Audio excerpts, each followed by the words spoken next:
अहो मंडळी काय नाही हो, हातात घेतलं हे जे पुडके दिसते ते बरं का. तर म्हटलं हे काय बघावा.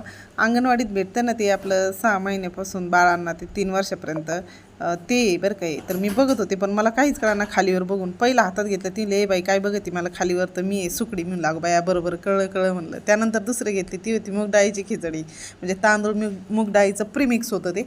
डायरेक्ट घ्यायचं आणि करायचं म्हणलं. काय बाई झाकपाक नवीनच निघायला लागलं आहे. त्यानंतर होतं तूर डाळीचं, तिसरं जो पुडा होता तो होता तूर डाळीचं प्रीमिक्स. मी घेतलं मूग डाळीचं प्रीमिक्स एक वाटी.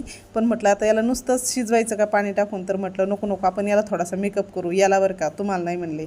तर मेकअप काय करायचं, कढीपत्ता जिरे मोहरीची फोडणी दिली साजूक तुपात, आणि यामध्ये हे जे प्रीमिक्स आहे ते टाकून परतून घेतलं. थोडंसं चवीनुसार मीठ टाकलं, पाणी टाकलं आणि 3 शिट्ट्या करून घेतल्या. मस्त झकपक प्रीमिक्सचं आपली इथं डाळ खिचडी तयार झाली. मूग डाळीची खिचडी बघा किती भारी झाली. घ्या खाऊन, एक लाईक ठोका आणि आपल्या चॅनलला सबस्क्राईब नक्की करा.